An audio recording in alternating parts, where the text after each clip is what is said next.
we can. Oh.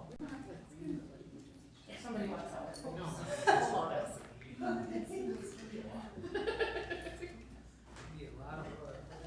I mean, just to make sure we all have our allegiances correct.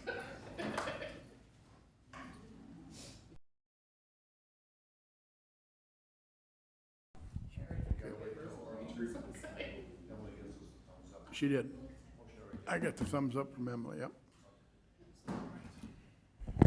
Good afternoon, ladies and gentlemen. Welcome to the West Fargo special meeting for the purpose of interviewing for our city administrator. I'd like to call the meeting to order, and at this time I'd ask you to please join me in a pledge of allegiance. I pledge allegiance to the flag of the United States of America and to the republic for which it stands, one nation, under God, indivisible, with liberty and justice for all. Thank you. At this time, I'm going to do call a roll call for the commissioners. Commissioner George. Here. Commissioner Simmons. Here. Commissioner Olson. Here. Commissioner Anderson. Present. Commissioner Dardis is here. We have a full, all commissioners are present. At this time, I'd like to introduce and call on our Human Resources Director. Sarah, would you please share with us how the events will unveil this afternoon? Absolutely. So thank you for having me. Our first interview today is going to be with Miss Kelsey Baker. She is going to stand up here at the podium, and I will read off the questions for you, and you guys will take your notes and scoring from there.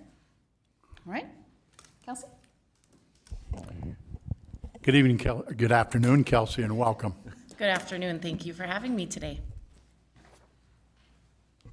All right, Kelsey, so we'll get started. Today you had the opportunity to visit with staff and community members. What insights or observations did you draw from those meetings? Okay. Sorry. Apologies, I meant to make this up here. Thank you. So you can read them.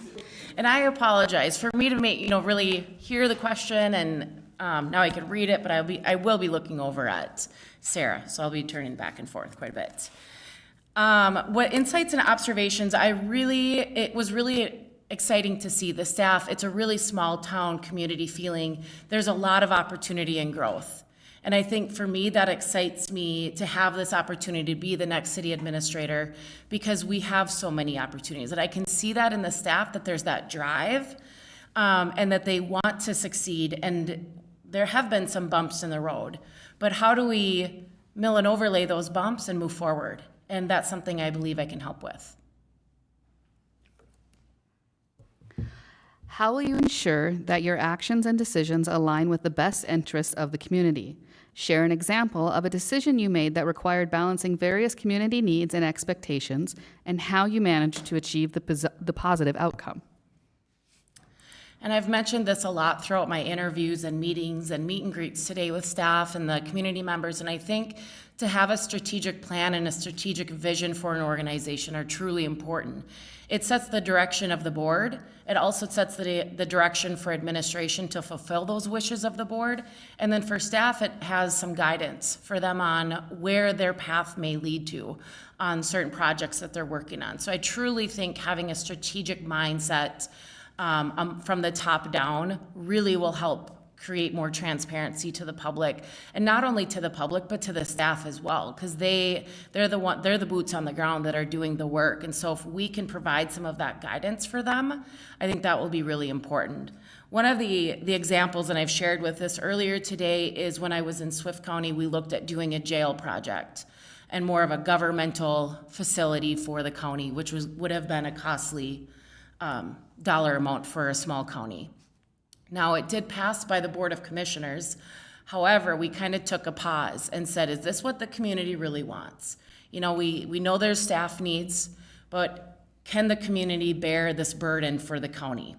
And so what we did was create a community perspectives committee. And we got community members we had two community members from each district, which there were 5 districts. I chaired the committee, and we had 2 commissioners as well sit on that committee. And we walked through buildings, we looked at the needs, we looked at safety and security. We had the sheriff walk through the jail with them. We had the human services director walk through that building with them. with this whole committee, and we talked about these are areas where we could improve on. When we have clients come into the facility to fill out paperwork, where is their dignity? And when they fill out that paperwork, where's that privacy? And so we talked about the safety and security, and we came up with solutions and presented that to the board. And from there, the board said, maybe let's look at a phased approach. And so from there, again, it was a very phased process. I came up with a maintenance approach along with the building committee. And so we presented a 5-year maintenance building approach that the board voted on and approved from. It wasn't a $17 million new government center. However, it was going to at least complete those needs that the county staff needed for the safety and security, but being more mindful of what the community was telling us that, hey, a $17 million project was way too much. Can we break that down and just do smaller projects at a time? And so I was really proud of that. Because it was a really tough time. We had a boardroom full of 85 constituents that weren't happy with what we were doing. And so for us to take a step back, get involved more with the community, talk to them about that, have staff tell the community, hey, this is what we experience on a day-to-day. We're the ones that are coming to work. And so for me, I think I'm really proud of that moment because we found a common ground. Now, was everybody pleased? Probably not. But we found a common ground to move forward, and I think that's what government is. And I think not only I can be proud of that, but Swift County can be proud of that they're moving forward with projects. Even though they had a slight hiccup, we were able to keep moving forward. Share a specific instance where you introduced an innovative solution to address a city operation challenge. How did your approach impact the efficiency or effectiveness of the process? One example I will use, and I wouldn't say it was really innovative, but it was an operational change when I was in Swift County during COVID. Everybody had papers and everybody was using AP, wasn't quite using AP software the way we should be with billing and paying the bills. And so throughout that, with some COVID state dollars, we really implemented an AP billing software. And I think that was really important to staff because staff had been asking for that the last 2 years. And I just was like, no, I don't think we're there yet. I don't think we're there. And it took me to realize how much time it was taking staff when they were scanning in bills to get paid. And we did have some additional dollars from the state post-COVID to purchase a software like this, and it was way more efficient. Now, it wasn't an easy sell either to the Board of Commissioners or some staff that were involved in it. And so it was probably a 6-month process on talking about that change, what's going to come about, and how are we going to do this. And it was involving staff members. And I think that's really important for me. I'm not always the boots on the ground. I need to talk to the staff to make sure that we know that I'm making the right recommendation to the board, and then I'll back them on that. It's me getting in the weeds a little bit on figuring out, is this going to work? What are the benefits? What are the pros and the cons, efficiencies, inefficiencies, effectiveness, things like that. And so then when I come to the board and the staff and I, department heads, we have vetted through all of that, I feel confident coming with my recommendation to the board on how to move forward with that. And I think that can be a challenge in itself because you might not have the full board when you maybe are talking about a committee update or what you've been doing on a day-to-day basis. If a commissioner asks you at a board meeting what you report on, and I think if you say something, a commissioner might not be in agreement with that, but we still have to move forward in that recommendation. And so that can be a challenge as well. Share an instance where your communication skills played a crucial role in managing expectations and resolving potential conflicts. I think this was a tough one. This is a tough answer because I feel like your communication skills should be used daily, whether it's public speaking or whether it's listening, whether it's writing an email. And that's really tough in today's world because some people don't want anybody to over communicate, but then you don't communicate enough. I think one of those I'm going to use that COVID example as well as right in the midst of COVID. I wanted staff to hear from me on what the protocol was going to be and what we were going to do on a day-to-day basis and how we were going to deploy staff to work remotely and continue our services. because that was the one direction I received from the chair is we don't want to quit any of the services. We don't want to put a lapse on anything. And so I was working with the chair and the IT director on how we were going to deploy staff, but it was me emailing staff members as well. And I had a memo and it was COVID-19 resources. And that went out daily, that went out weekly, that went out monthly, but I wanted them to hear it from me because I was the person that was there in the office every day and making sure that people were safe, that our clients were safe, that we were still able to provide public safety to individuals throughout our county, and also our clients that were receiving services. We wanted to make sure they were safe as well. So one of those things was not just written communication, but I also went to each building and talked with the staff that this is what we're doing. These are our steps moving forward. Do you have any questions for me? And the biggest thing at that point of time during 2020 was there was so much unknown. You didn't really know what was going to happen the next day. So you really have to trust your leadership and trust the guidance of leadership so that you don't go down that wrong path. And I think for me, it was a really challenging time. And I proved to myself that I could do it, but I proved to myself that I had to use every communication angle I could because staff listen and hear things in a different way. And so for me, by sending an email and then going and talking to them was just trying to get that same message, but in different forms. Describe a financial analysis you've conducted to identify potential realignments for improved sustainability and alignment with long-term financial plan. What were the outcomes of your recommendations? I will say just being in a new county now, the previous administrator was there 16 years. And so he knew that budget back and forth, through and through. And probably I start the budget process when we have the same timeline over, you have the same timeline over here in North Dakota. I start the budget process pretty much in May, head on, working with department heads. And one thing I did challenge the department heads, I said, I know you are all used to this now, but I'm a new administrator. And if we could go line by line, even if it's in one section or just explain a little bit, that would be helpful. And there were ways within the Candioi County's budget that we were able to tweak a little bit. And I'm going to say tweak because some of the things that we had budgeted, your year to date, you look at the last 3-4 years, weren't using it. Should we put it in this line item? And that was one thing that I will say we really realigned. And it didn't decrease the budget by any means because I will say the Candioi County budget wasn't really employee driven this year. But we were able to get it low enough so then when we adjusted wages and our wage table, we weren't at a 15% levy. They came in with a preliminary of a 5. But that was a lot of tweaking prior to getting there.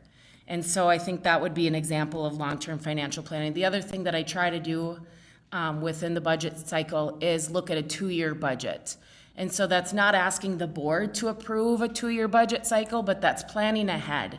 So if you always have a 0 and a 5 and a 4 and a 3, you're never going to level out your budget cycle. You want to stay consistent. Just as much as we want ourselves and staff to stay consistent, we need to stay consistent with the budget as well, and that's planning. You're not going to stay consistent with a budget. It's no different with your personal budget if you don't plan. And so we really need to plan it. Just like we have a city planner, you want the person who's in charge of the budget to plan as much as you can. Now there's going to be, like I said, hiccups and things like that come about. But if we can plan and get on maintenance plans or capital improvement plans, that's going to be the best thing moving forward so that you don't have these skyrocketed levies. Describe a situation where you had to explain to commission or staff why a popular course of action might have serious or negative impact on an organization. Trying to think of a specific example, because there can be many different things. You have to weigh all the options. In recent years, probably the last 3 years, for the state of Minnesota, you get a lot of mandates within your health and human services that you don't necessarily have control over. So a lot of it falls on county government. If you're familiar with county government, we joke in the county government world that the buck stops with us. You might not receive funding to do that mandate. And just recently, there was a legislative change for Family First resources. And if you take a child out of the home, you have to look at every family resource, no matter what, race, gender, things like that. And sometimes that doesn't always have the best outcome. And situations in county government you have that when you remove a child from a home. And I use this example because some scenarios might get a lot of press regarding different races and things like that. And you want to explain to the board chair or the commissioner who might see it in the paper or a news release, things like that, that the staff did the best job that they could. They did the best job for the child that they could. And that's something that I think commissioners, or if you're not involved in the situation, really fully understand. And for me, that's my job, and to support the staff, that they made the best decision that they could. And so that's one example that did have a serious impact publicly. But you make it through. You have to make it through, and you have to ask the staff, did you feel like you made the right decision? And if they did, you're going to support that. And especially that's what I would do, and that's what I did do. And so we have to support that. But the commissioner might not agree with that. But that, I try make them see where the staff are coming from. Describe your experience in assessing the structure of an organization and recommending changes to the organizational structure that promote efficiency and a philosophy, of continuous improvement. I think it's really positive to have a forward-thinking board, and I think that's really important in today's world, to always continue moving forward and to be open to the concept of change. I think one experience for me in Swift County is when I was hired there in 2017, the board said, we want to look at some reorganization, Kelsey, amongst departments. And that wasn't anything that wasn't discussed with staff. When I was hired, we talked about, okay, so through attrition, like, this is what the plan is going to be. This is what the new organizational chart will look like. And so nobody was getting terminated, nobody was getting pushed out the door. But this was change that was coming, whether it was going to be in 2 years, whether it was going to be in 3 years, that was change. And it was to promote efficiency and to talk about it. I feel like people believed it when it finally came about. Now you might have some naysayers that said, I don't know what the heck we were thinking, we shouldn't have done that. But you have to talk about it and see that change through, or you're not going to experience what an organization could really be like. And I will say I was in Swift County shy of 6 years, and it took us 5.5 years to get there. It was a long time coming. I would say to truly change a culture or an organization takes 5 years. It doesn't happen overnight. You have to talk about that change. You have to live it. And I think one thing that I tried be is a really authentic leader. I want to lead by example. I don't want to be mistreated, so I don't mistreat staff. But to be authentic in yourself and who you are will create a more positive culture and will create the value that you will have open discussions with staff. So if there are organizational changes like we had in Swift County, we created a committee to talk about those changes and how we go about these changes. How do we communicate that to the public, and how we communicate that to the county board, and then eventually the county staff. And so there were things that if somebody retired, we said, okay, is this where we split the auditor treasurer duties and create a finance manager and go with a property tax services director? And that's what happened. It was those conversations that were happening, not at a board level with staff in the room, and then the recommendation coming from that committee to the board so that the board could then have that discussion. I think that was really important. That's one way I do try lead, is so that you can get staff involvement that way. And I think it's a continuous improvement as well, having a committee like that. We can always improve. It doesn't matter if you finish an organizational structure in 2023, you might have to relook at it in 2026 or 2027. Things happen, things change. You should always be looking at that. And I think that's one thing that I strive to look for as well as an administrator. And one thing I look into a board as well is how open are we to change? Along those lines, what steps do you take to effectively motivate, develop, and improve the performance of employees you supervise? Also comment on your experience in growing and preparing employees to take on greater responsibilities. I did just kind of answer this one, but I think it's really important. I've talked a lot about it today. I call them my walkabouts. I wear comfortable shoes because I do a lot of walking during the day. If I sit at my desk all day, I'm just gonna go crazy. It's not that I'm micromanaging staff. It's not that I'm overseeing their day-to-day. And in all reality, sometimes we don't talk about work. I want to know what they did last night. Did they go to the NDSU football game? Did they go to the Packer game? Where were they at over the weekend? Are you planning a vacation? I want to get to know them personally, and I want them to know who I am so that they understand, oh, that's how Kelsey functions. Don't worry about it. You know, it's a comfortable, inviting reality. And I think that's probably the main reason why I do that, is just to get staff more engaged on day-to-day work. You know, ask them what they're working on. It's not to disrupt and make them busy for 30 minutes just talking to me. That doesn't really surprise me. I don't get a kick out of that either. I'm not always that exciting. But it's to motivate them and to talk to them, and I want to know who they are, and I want to know what they're working on. Just because I'm the administrator doesn't make me any better than you. And so that's really what I try to do. To motivate and to the performance of employees you supervise, I don't do that just to the employees I supervise either. I will say that. I'm going to do that to any level. Like I just said, it's not just department heads I'd want to get to know. And quite frankly, sometimes it's just a characteristic thing. You know, I might have something more in common with someone versus the other. Some people just want to come to work and get their job done. And you know what? That's okay. Not everybody has to be friends. But we all have to learn to work together towards a common goal. And so some things I try to do with employees is I really try to think that it's great to have professional development classes. I really do. Not only does that help with their professional skills, but that helps them as a person. And if we can have an employee that's personally happy and then professionally fulfilled, their productivity, we won't have to be following up, and you won't have as many personnel issues. They create that ownership in what they're doing. It was really cool to see just a previous example. When I started in Candioi County, the Health and Human Services director resigned, and we had to hire a new director, and it took, 8-10 weeks. So I was the interim for a while.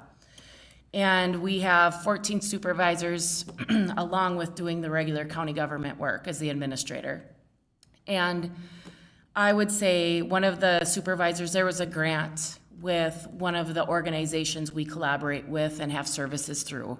It's called County-Based Purchasing out of ALEC.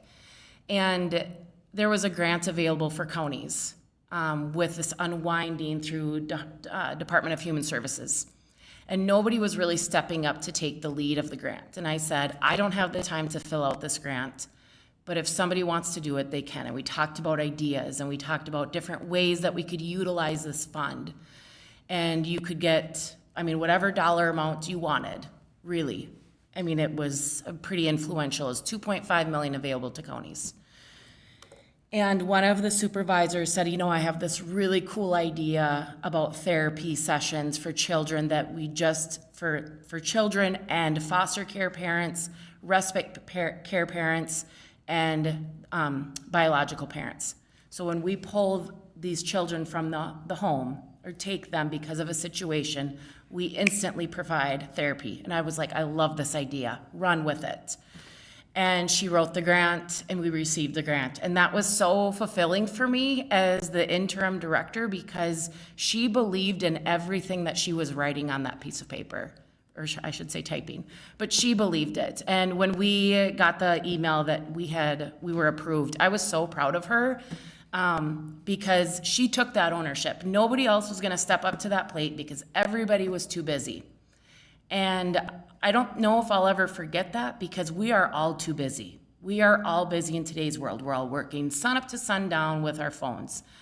And I think if you're truly passionate about something and you give somebody that authority to really take the lead, they can do amazing things with it. And I'm really excited to see how these therapy classes will go within Candioi County. And it's just not a benefit to us that, oh, we received this grant. It's not a benefit to any of us that applied for that grant. It's a benefit to the people who are receiving those services. And I think that's something we have to remember. As the city administrator, part of your responsibilities would include taking the policies and direction of the commission and translating them into operational action on the part of staff. What techniques have you found to be the most successful in executing that role and overcoming any staff resistance? Well, I currently created a policy committee in Canyon County. We had a functioning one in Swift County. I was not the chair in Swift, but I am the chair in Canyon. And they are tough. Some policies hadn't been updated since 2013, 2015, things like that. And what's beneficial is you have a group of department heads. Typically, I would not have a non-union position sit on a policy committee. But what helps is then you have two commissioners that sit on this committee who all help vet the process. And not only do we go through the language and policies, you are then a little bit responsible to go back to your respective departments and say, hey, we're talking about this change. What do you think of the mileage reimbursements that we're getting now? What do you think of the travel? What do you think of our time off? Do you think we're okay with the sick and the vacation, or should we move towards a PTO? What's everybody's thoughts on this? And then you come back to that committee and say, well, this is what the staff are hearing. The staff might not have a table at that or a chair at that committee, but they will have a voice because the department head is responsible for bringing back that voice. I think immediately, what I always like to do if you do make a policy change is to redline it and use the track version within a board packet. So then staff know what was stricken, what's changed, and so then when you're presenting on the policies, you go over and highlight what the changes are. Now, sometimes if you go in a personnel document, you're probably not gonna go over 75 pages within a board meeting. That is something that a committee should vet through, and those two commissioners that sit on that committee should explain and talk about while it's being presented. Following the board meeting, if the if the policies are approved, an email would directly go out to staff saying, hey, this policy was changed, it's on the intranet, go out and check it out. Then what I'll do is I'll put it on the department head agenda and we'll go through those policies. So those department heads that don't sit on that committee, then we'll talk about really what's going on. And most likely, if you're in the process of changing policies will be a standing agenda item at a department head meeting as well. And you'll have more frequent policy meetings as well. So the commissioners would be aware of that. But I think the biggest thing is if it happens at a board meeting, you got to get that email out to staff, because if they don't hear it for a day or two, they're looking like we don't know what's going on, and that's not fair. And so sending out that email, and that's almost administration or the administrator being somewhat of prepared. Having 2 emails drafted so you can send something out in a short amount of time. What factors will most influence your decision to accept this position if it is offered to you? Well, if I was offered the position, I would feel very grateful for this opportunity. I've really said that throughout today. I feel very grateful. I love what I do in county government. I have worked in government the majority of my career. I truly love working in government.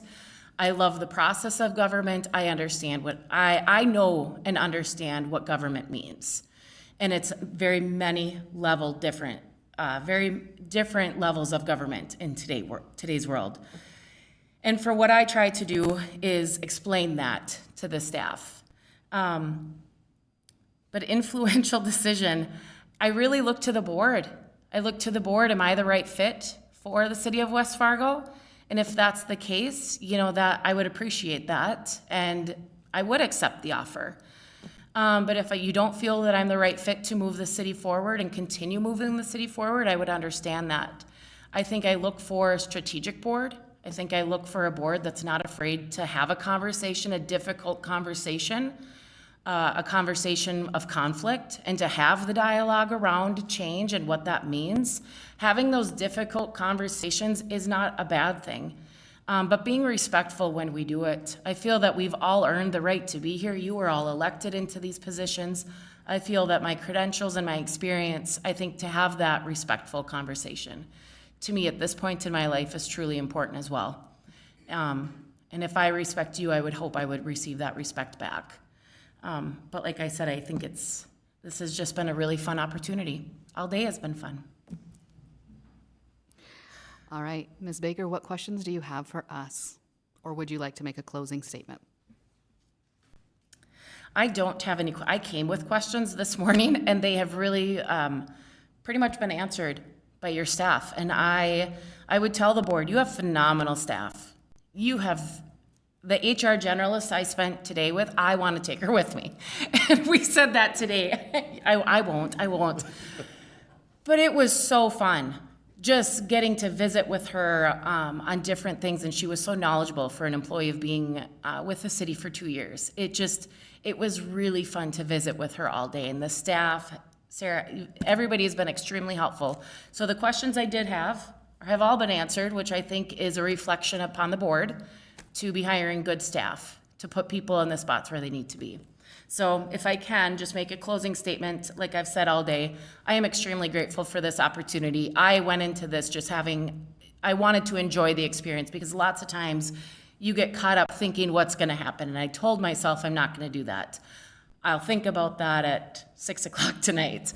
But I wanted to be in the moment. I have not had my phone pretty much on me all day. I wanted to listen to people and listen to the staff and hear what their concerns are with the city, and listen to commissioners who I was able to have lunch with. I know I don't have a lot of, or any, city experience, but I can say I do understand county government, and I understand what a county administrator's role is. And so I think that is pretty prevalent on how a city administrator can be as well. And so if I were to be offered this opportunity, I'm gonna dive right in. That's really who I am. I dive right in. I'm a really good swimmer as well. And so we will just keep moving forward. And I know we have gotten ourselves into some puddles, and that's okay. That's absolutely okay. It's just, how are we gonna get out and move forward? And I think that's something with my strong communication skills, my ties to the West Fargo, Moorhead area, I do think I would be a really strong candidate. Thank you, Ms. Baker. Commissioners, do you have any follow-up questions? Commissioner George. It's kind of a two-part question. So the first thing would be, other than the city staff, what would be your favorite thing about the city of West Fargo, favorite thing or things or projects that the city has done? And then the second one, if you were hired today, what would be the first thing you'd want to get started on, or a project you're interested in that maybe you've been specifically following or interested in working on? I would say one of the exciting things I think West Fargo has is the park districts. I think that is just, I've said that before today. I think what you have done to create amenities like that for the people that live not just in the city of West Fargo. Other people come to West Fargo to use those facilities. And I just think that's really innovative. That is really ahead of the times on that. That's one thing that has attracted me to applying for this position. I think one thing that I would look at right away if I were offered the position is the internal organization. I think, it's not just, we might have some constituents upset on some past things, but the staff are here day to day, and they're the ones that are showing up. We want to be transparent to what's going on with the community members, but I guess for me, I would want to make sure that the staff are doing okay and that they're getting the resources and tools to do their daily job as well. I would say that's one thing that I would do, but also, how are we going to engage the community more and move forward and fix our transparency? Thank you. Commissioner Anderson? Yeah, so I had a follow-up to the first question. So you mentioned that there's a lot of opportunities here that you saw, and I was just wondering if there's a couple that are kind of your top opportunities that you felt you wanted to share. I think it's telling our story. I think and maybe it's because I have a communications background.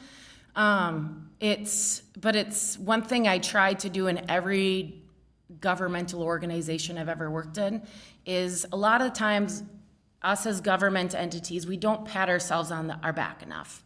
And you've done really good things, and you have those opportunities. And how do we tell our story? How do we tell our story, whether it comes to creating another park, creating another regional park, different facilities, different road projects, or if it's employee wages?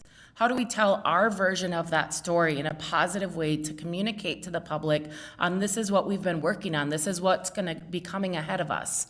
And I think it's important to tell our story not only on a social media platform, but it's important to tell our story at the board level as well. Do we tell success stories, things like that? And I think that's really important if we can kind of fine tune what our story is.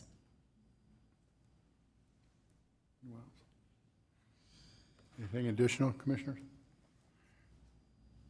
The county that you represent is fortunate to have you. You've done a wonderful job today. It's been a pleasure to get to know Kelsey and to share with you, the employees and our city with you. And we thank you for your application, and we wish you nothing but the best of luck in the process moving forward.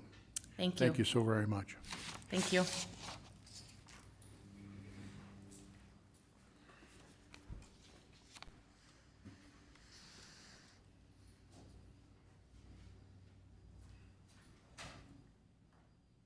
Do we adjourn? We're going to stand adjourned for a little bit. Commissioner Simmons is not feeling up to snuff, and hopefully he'll be joining us directly in just a few minutes. We're adjourned for a few minutes.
Put it right up here for you, Okay, and thank then you. that way if you do want it, that's on. Perfect.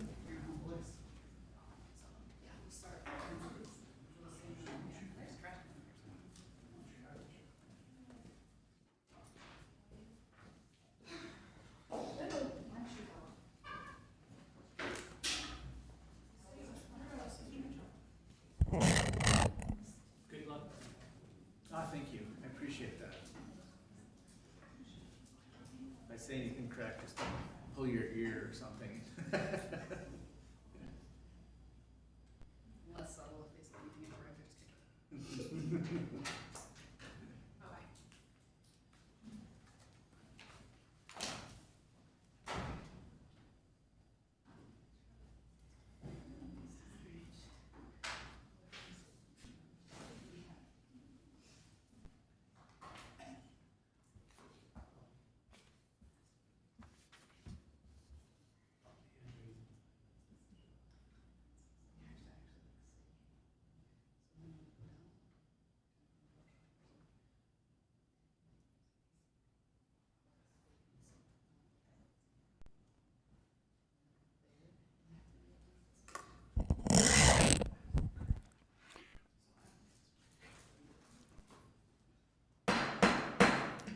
Good afternoon, ladies and gentlemen. We're going to reconvene our special meeting on September 26th for the purpose of interviewing for the city administrator for the city of West Fargo.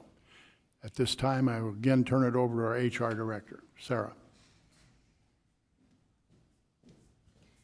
Thank you, Commission President Dardis. At this time, we will start the interview for Mr. Sean Kessel, who is seated right behind me. Once again, I will ask the questions, and they will provide their responses, and then we will follow up with closing statements and any questions that you all may have. Thank you.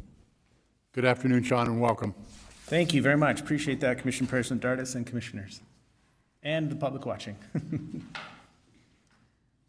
All right, Sean, starting off. Today you had the opportunity to visit with staff and community members. What insights or observations did you draw from those meetings? First, I want to, I'd like to thank everybody that was in attendance. We'd had a pretty good turnout in terms of community members, and I really appreciate the passion that they have and the dedication that they have to the city of West Fargo for showing up. We had a lot of great questions, a lot of questions that this board, this commission has been debating for some time now. I've been watching the activities of this commission for quite some time, and I think the conversations we had were somewhat reflective of that, especially when it came to economic development, the use of TIF districts, pilots, things of that nature. What I have learned is, and in the research that I've done and the people that I have met with between being named a finalist and today, is the level of passion that people have for West Fargo is amazing. I think there's a lot of dedication to the city itself.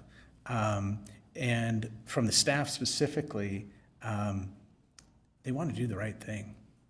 I really get the impression that the amount of time and effort is well placed. They want the city to move forward. And overall, that's really the impression that I got. And there's an overriding concern, I'll call it, with transparency and some trust issues. But at the end of the day, I think once that's resolved, or at least on the path of resolution, you've got an audience out there that wants to do the right thing for the city of West Fargo. And that includes the residents I spoke with, the leaders that I met with, and the staff that I was able to talk with today. It's really wonderful and heartwarming to see that. So I hope that answers your question. Okay. How will you ensure that your actions and decisions align with the best interests of the community? Share an example of a decision you made that requires balancing various community needs and expectations, and how you managed to achieve a positive outcome. So one of the things that I got to do in my lifetime is I was the city administrator in Dickinson, and I did that for about 9 years. So I have about 18 years of experience as the city administrator in North Dakota, including about 8 years in West Fargo, and again, about 9 years in Dickinson. lot of the experience that I had at the city of Dickinson is transferable or relatable to the city of West Fargo, primarily because of the growth that you're going through. In the city of Dickinson, we had a 40% population gain in 5 years. We had a $1 billion capital improvements plan over the course of 5 years. And there's no way a community of that size can tackle that much capital. And so we undertook several different measures to try and understand how are you going to possibly create infrastructure that is required by growth, but doesn't bankrupt the city or its residents. And so we had the benefit of having some oil dollars when I was there, and there's no doubt that that was helpful. But we still had the same conversations with regard to special assessments, with regard to TIF districts, with regards to pilots. We did one TIF district when I was in the city of Dickinson, only one. We also had that discussion about mill levies and budgets, and we didn't raise the mills during my tenure in the city of Dickinson. We were able to live off the growth. The mayor and I did a tour. I called it the speaking tour, where we went out to New York and to Chicago and to Minneapolis and to Denver and to Kansas and to Oklahoma. And the reason we did that is to drum up interest. We needed capital. We needed people to invest. We needed everything at that time. Because not only was it a boom in terms of oil growth and energy growth, but everything from residences to hospitals to healthcare to retail to commercial space to industrial space, the whole works. And so we were able to bring in enough private sector dollars to help pay for a lot of that infrastructure. And I'll give you an example of what I mean by that. We decided to make to create a wastewater reclamation facility. These are very expensive. And we also heard that there's a refinery being built just down the road in about 8 miles away. So the Public Works Director and I met with the leadership of that refinery just to find out what their needs are. And as a result, in doing some due diligence, we were able to contract with that facility to take the wastewater that the city of Dickinson was actually literally dumping into the river, and it went downstream, and sell it to them. They used it for cooling and they used it for other industrial purposes. They then brought that water back to us and we treated it again. So we were able to charge 2 different times in that cycle. They built out the pipes. The city oversized the pipes coming back because it was along a growth corridor for us. So rather than paying the full infrastructure cost, we simply paid the oversized cost. So marrying up your capital improvement plan and your economic development plan was a great idea for us in the city of Dickinson, and helped to defray costs that we normally would have had to incur all on our own. But instead, we were able to share that with the private sector, or at least most of that with the private sector. We created a policy. We were worried about a lot of things as staff inside the city of Dickinson, because developers, speed was an issue. They needed to get to market as fast as possible. And so we created a policy that helped prioritize all of the infrastructure that was needed, and gave us a data and a rationale for a stack rank priority. So it worked very well for us, and we were able to complete the construction of infrastructure in a way that satisfied most. Certainly didn't satisfy everybody, but it satisfied most.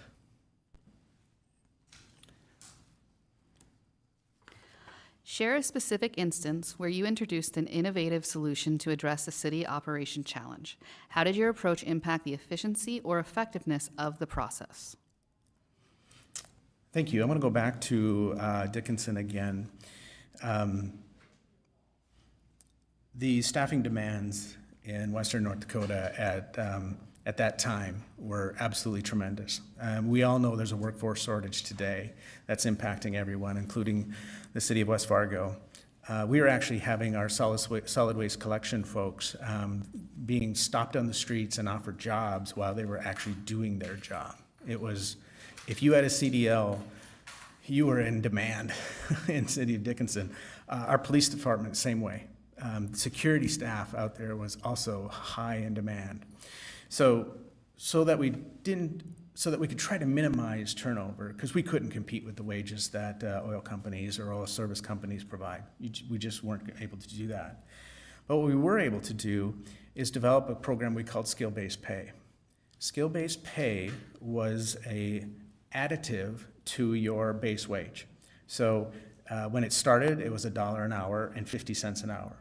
But the way that we did it is we identified all the skills that were popular and in demand by oil service companies.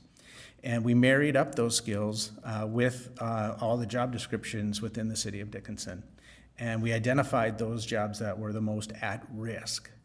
And if you were high at risk, like a police officer or like a solid waste staff member, you got $1 added on. And again, wasn't base pay adjustment, it was more like a bonus. It was paid out on an hourly basis, but it was a bonus. And then 50 cents. Now, that got changed and altered every year. The last year I was there, I think we were up to $2.50 and $1.25. So we tried to keep pace as best we could with the wage demands and wage inflation that was happening in that area at that time. When I was in Wapaton, one of the things that we identified there was we didn't have enough community champions.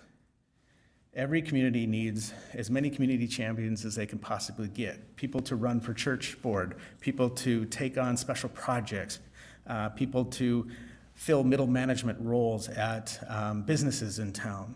And so with a discussion with the chamber director, the city and the chamber developed the Twin Town Leadership Program.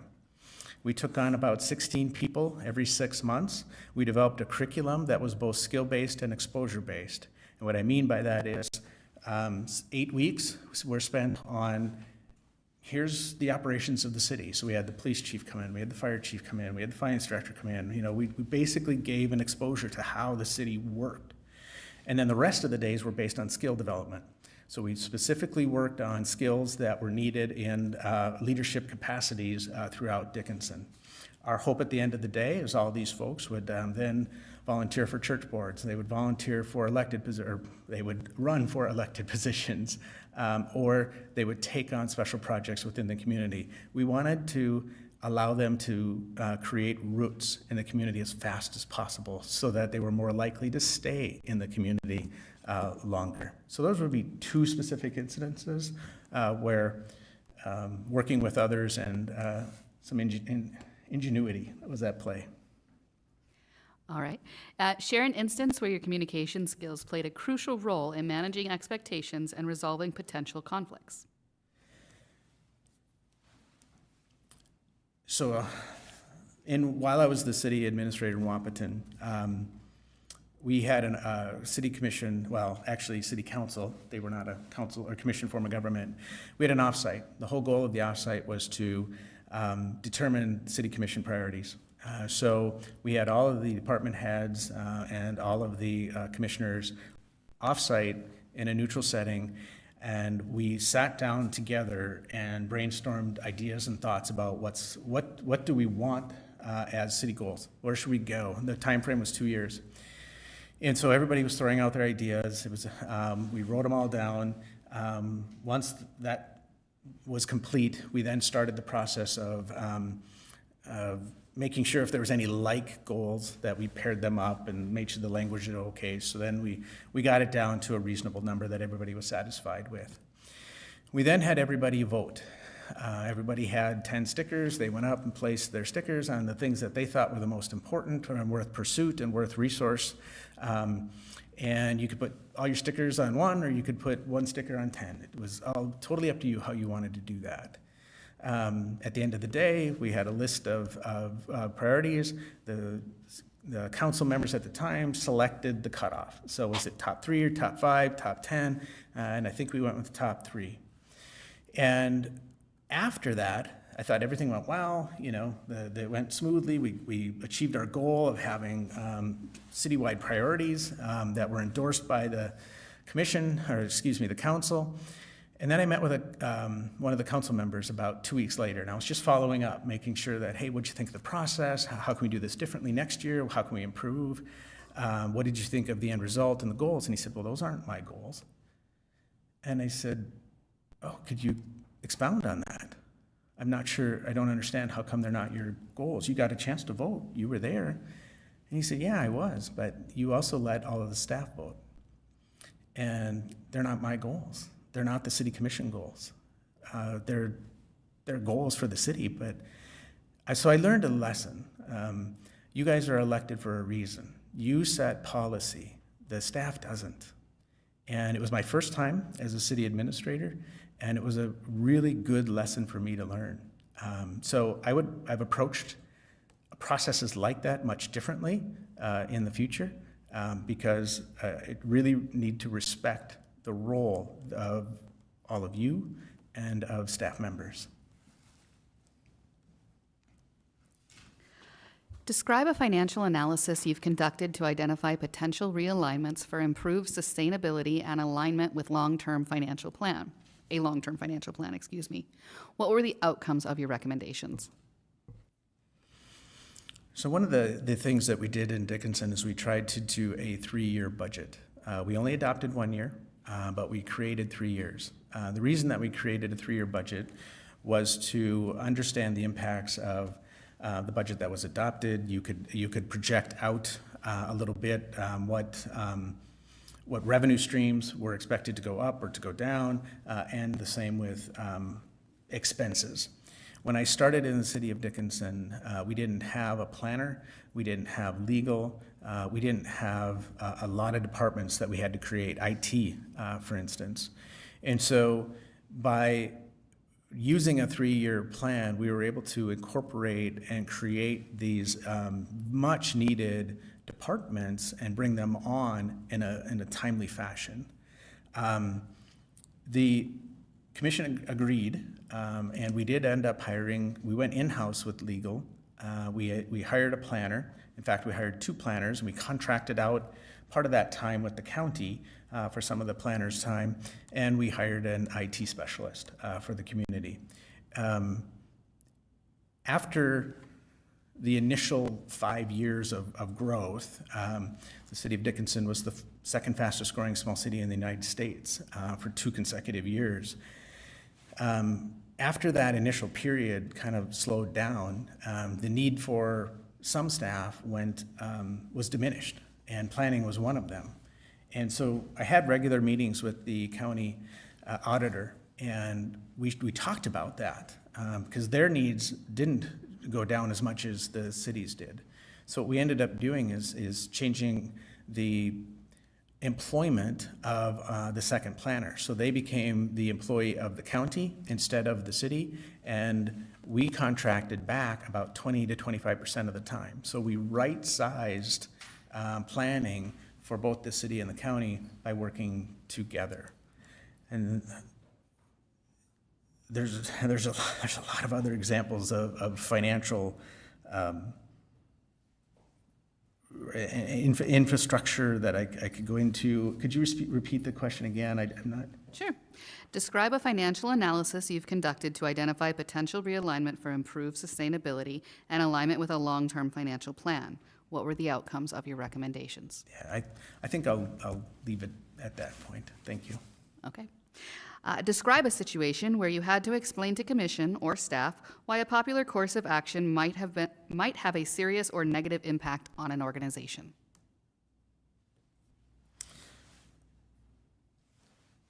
So just to make sure I understand, so explain a situation where a popular decision might have a negative impact on the city. Is that accurate? Yes. Okay. I'm a big believer in your downtown is an indicator of your community's success, your vibrancy, things of that nature. And the city of Dickinson did not have a downtown association. There was a collection, of course, of passionate business owners, landowners, building owners. And by the very nature of a downtown, you have professionals in terms of dentists and lawyers, and then you have bars and restaurants. It's very eclectic in its nature. So their needs are different in terms of parking, in terms of hours open, in so many different things.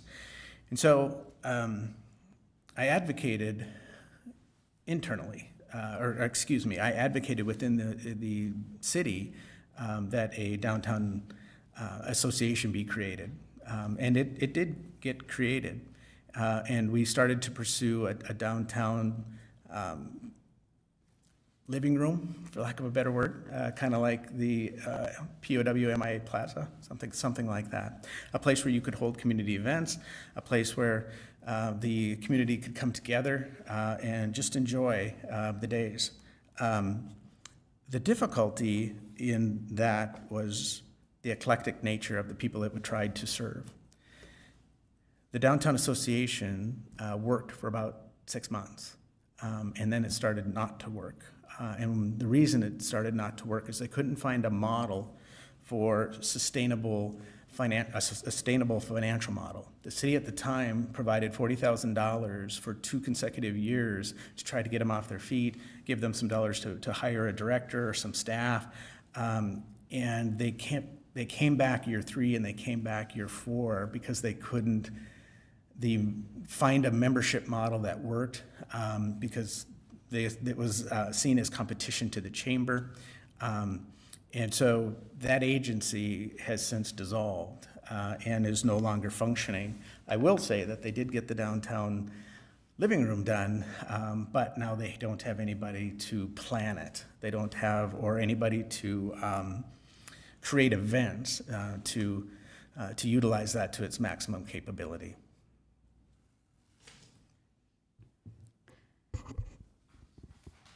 Excuse me.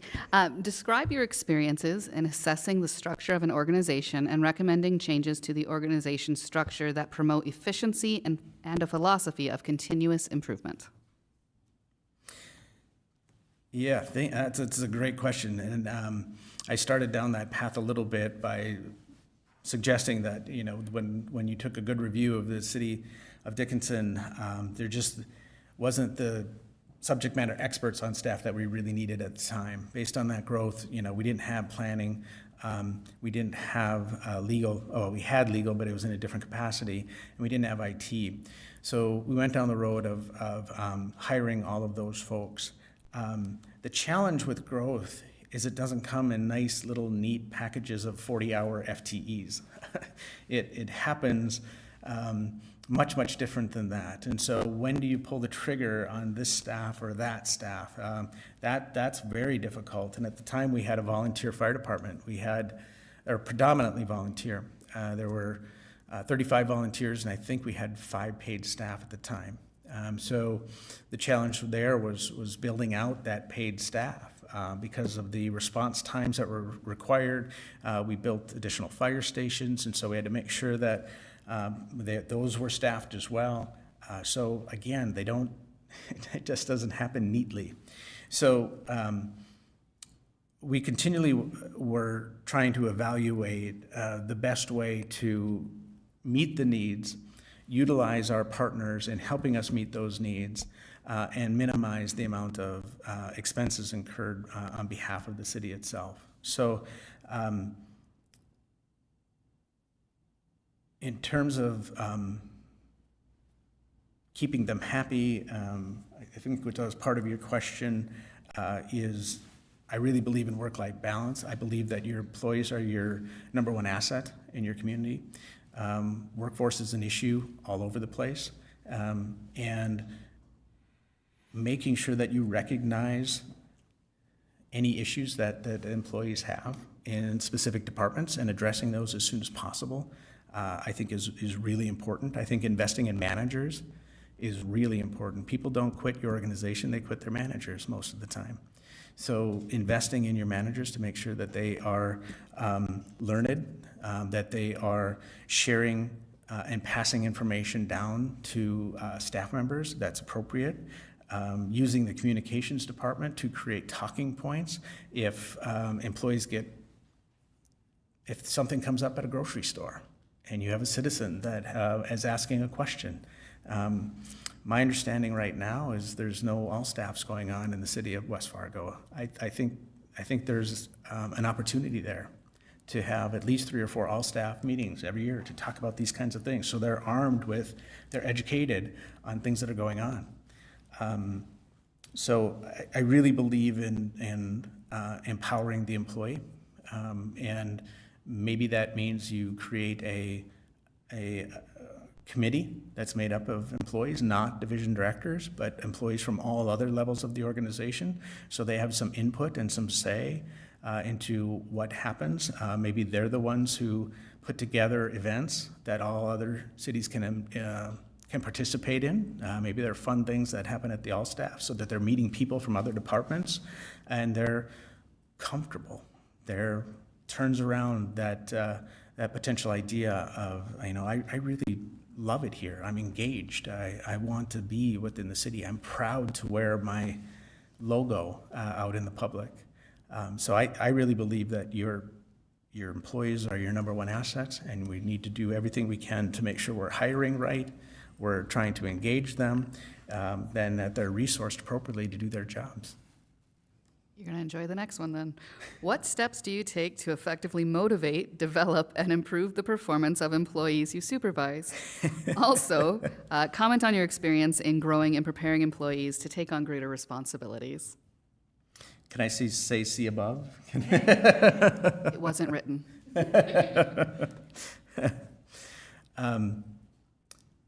I think the other thing, as I'll expand on that answer that I just gave, is everybody needs to connect to mission.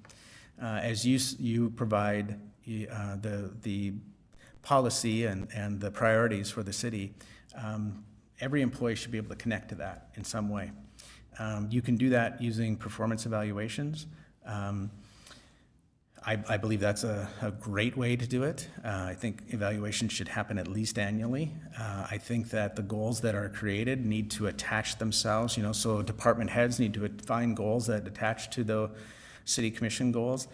Their next line supervisors need to have goals that attach to the department heads, who then attach, of course, and it just cascades all the way down to entry-level positions. I shared this story this morning in the group, and I'd like to share it again. So in the city of Dickinson, we hired a custodian, and I happened to run into her in the break room, and she was very new, and I just asked her, hi, how are things going? And she said, fine. And I said, so what's your role here? What are you doing here? And she said, I just, I clean and I make sure things look good. And I said, can I share with you what I think your role is? And she goes, well, yeah. And she was a little confused. And I said, I think you're in charge of first impressions. I think that we get about 10 seconds before somebody makes a first impression about the city. That first impression starts when they drive into the parking lot. It continues as they walk into the building. And before they even talk to the person that they're going to meet, they've made up their minds to a certain degree on what to expect. And when I shared that with her, and this just might have been coincidence, I noticed the next day she was literally sitting down on the tile floor with a toothbrush, rubbing the grout, cleaning the grout in between those tiles. She connected to mission. And that may be a little easier to explain, but I think every employee has to do that. They all have to connect to mission. They also all have to have a reason to be here that goes beyond a paycheck. Peter Drucker was fond of saying that employee engagement eats strategy for breakfast. So if you've got happy employees, engaged employees, you've got employees that are bringing up great ideas. They're looking for ways to become efficient, to become effective, and instead of undermining the path forward. So I think making sure that they're valued. Here's one of the things that we did in Dickinson. We didn't assign the values for the city. We took cards that had 40 different values on them with explanations of what the value meant. We handed all these cards out to the staff and said, which ones resonate with you? And they would narrow it down and narrow it down, and they came up with their top 5. And we did this with 2 or 3 groups of employees until we got down to 3 values that resonated with everybody.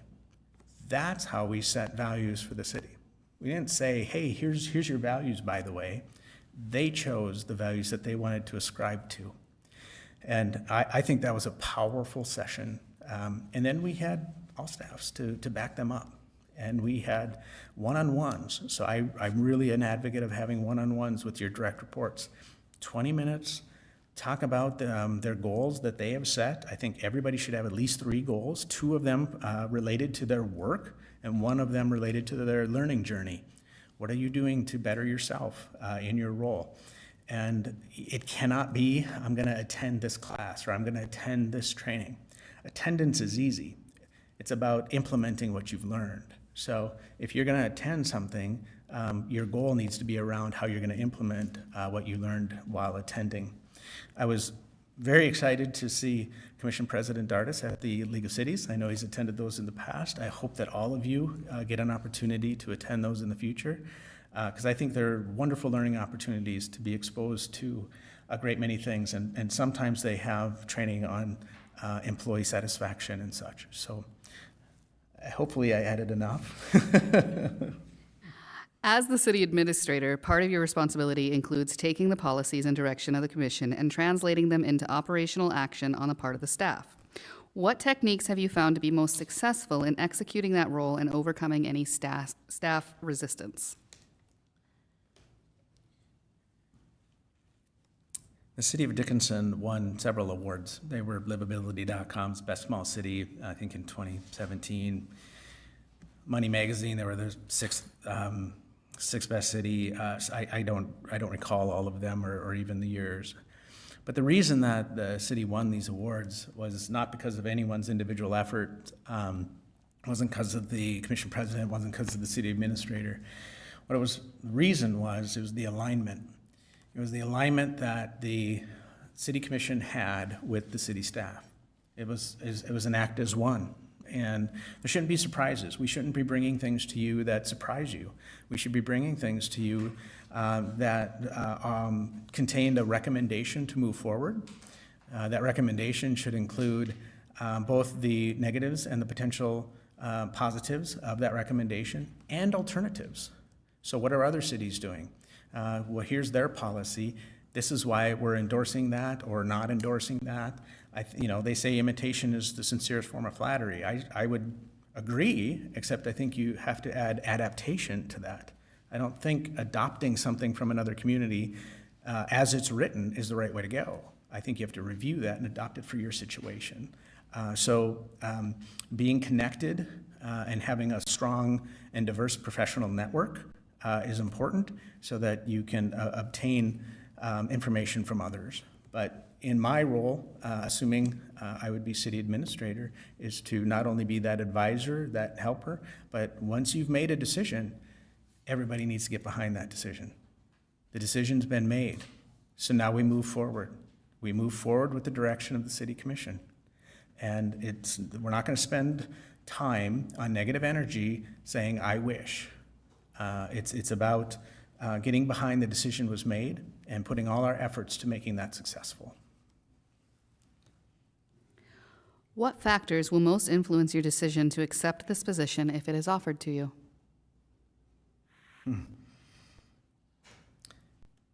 I believe the city of West Fargo is an amazing choice. There's a reason when I worked the MSI program that I brought the MSI Summit here. It was the first time we've ever held it outside of the city of Bismarck.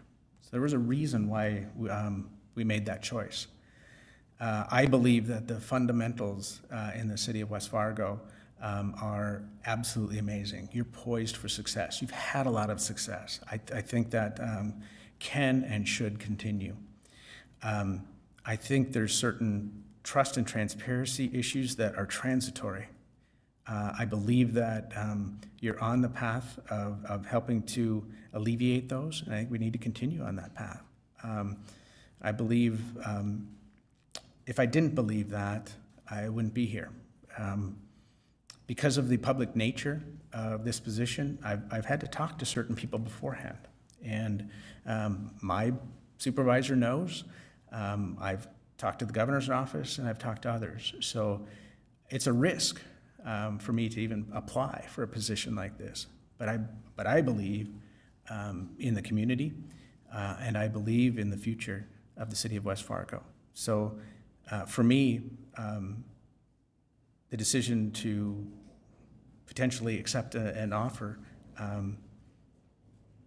it's the basic thing. It's predominantly been made as long as the offer is realistic and competitive. I'm ready to go. Fair enough. Do you have any questions for us, and/or would you like to make a closing statement?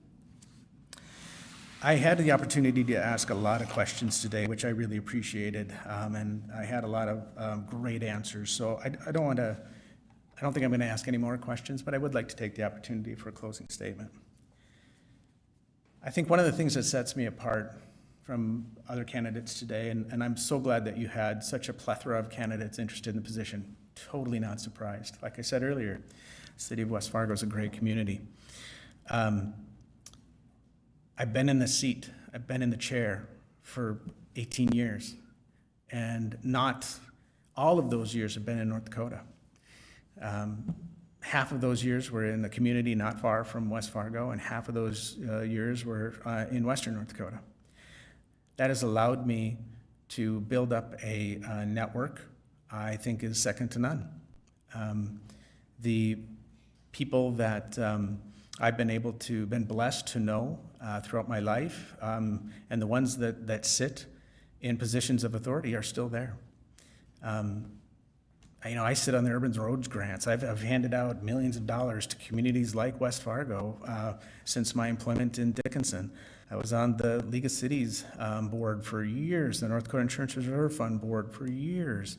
I regularly meet with other state agency directors. So they'll take my call when I have a question, when I have a concern, when I'm trying to learn about a grant that they created. I've got them in my Rolodex. I think I can make that phone call. They'll take that call, and we can have a good, honest discussion about what's next and what our likelihood of us getting that grant, as long as we apply it well. But I've also made those good, hard decisions. I've been around growth, especially in Dickinson, been around fast growth. So I know what it's like. I know the struggles of having community members that want to stay the way it's always been. And then you have new people coming in that want something different than that. And how do you balance those two things? And how do you balance the needs and the cost of all of the new infrastructure? So I've been through that. I've worked through that. It's not easy, but it certainly can be done. And it can be done in a way that will allow the city of West Fargo to continue to be an award-winning community. I want to be part of that. So I think my experience is valuable. I think the network of people that I have in my Rolodex is valuable, and my passion is valuable. And hopefully I've shared enough today and in previous meetings to bring that across. And I guess I'll end it there. All right, commissioners, I'll pass it back to you. Commissioners, any comments? Please, Mandy? All right, my question for you actually touched on this a little bit, but I guess I'd like... Sorry, didn't have my microphone on. I'll start over. So my question for you, you did touch on this a bit already, but I guess I'd like to dive deeper into this. Something I actually really appreciate about this commission is there has been multiple things that have been commission driven that have been brought forward, different ideas. And I'll say if there is something voted on by the commission that's approved that you don't necessarily agree with, whatever that is, whether it has to do with childcare or special assessment policies or whatever that may be, and you flat out don't agree with it, how do you handle then dealing with that? I think my response is, Commission, thank you for hearing both sides of that issue. I appreciate the discussion, the questions that led up to it. We will now implement your decision. Okay, It's as easy as that. awesome. All right, thank you. Any other questions, Commissioners? Sean, we want to thank you for your interest in this position and for the time that you've spent with us today. We've enjoyed it very much. I know that the staff has enjoyed getting to know and meet you and the like. So with that, we wish you nothing but the best of luck as the process moves forward. And again, we thank you for your interest in our community. Thank you. Thank you very much. Appreciate your time.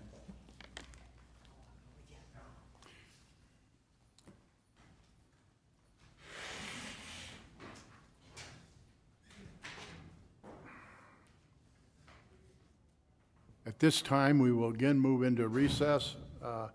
We will reconvene at about 4:25, please.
they've got us code meeting up.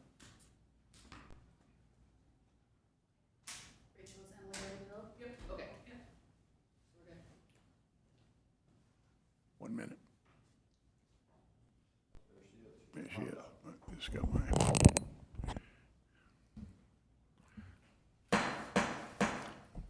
Good afternoon, ladies and gentlemen. We're going to reconvene the interview portion of City Administrator for the City of West Fargo. Our next candidate is Mr. Dustin Scott. And we turn it over to our HR Director, Sarah Kosovic. All right, so last one for the day. We have Mr. Dustin Scott with us. Once again, I will ask the questions for you. There's a copy of them up here for him, though. And then if you have any follow-up questions, we'll leave that open for you guys at the end. Thank you. Good afternoon, Mr. Scott, and welcome. Well, good afternoon. Thank you, Commission President Dardis, members of the Commission. I appreciate your time and glad to be here. All right, so today you had the opportunity to visit with staff and community members. What insights or observations did you draw from those meetings? Well, It started out in a very familiar setting with me, for me anyway, was meeting with department heads this morning. It was a great opportunity to step out of the character and let them grill me with some questions, and I thought we had some great dialogue going back and forth.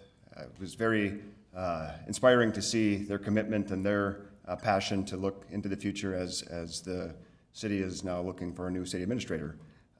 Thought we had some great dialogue and some things certainly to note and work for towards in the near future. The public meet and greet, again, a great opportunity. It's I will say every day, it's a wonderful thing to have members of the community take time out of their days to become engaged and participate in very important ventures such as filling a leadership role in the city. I thought we had some great questions and good dialogue with those that attended. Again, all things to be taken in and considered as we do turn the corner and start looking into the future and what to work on and where their focuses are and what important items they'd like to see tackled as we move into the future. How will you ensure that your actions and decisions align with the best interests of the community? Share an example of a decision you made that required balancing various community needs and expectations and how you managed to achieve a positive outcome.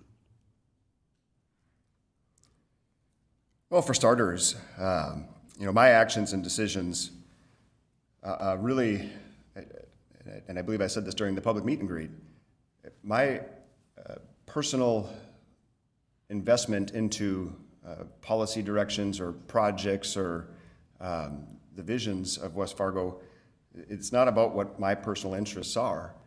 Really, administration is here to help the commission in identifying all of the information we can, identifying the problems, coming up with potential solutions, options, but really, it's about leading the commission through a process and keeping them well informed as well as the public informed so that you as commissioners can make the best decisions that you can.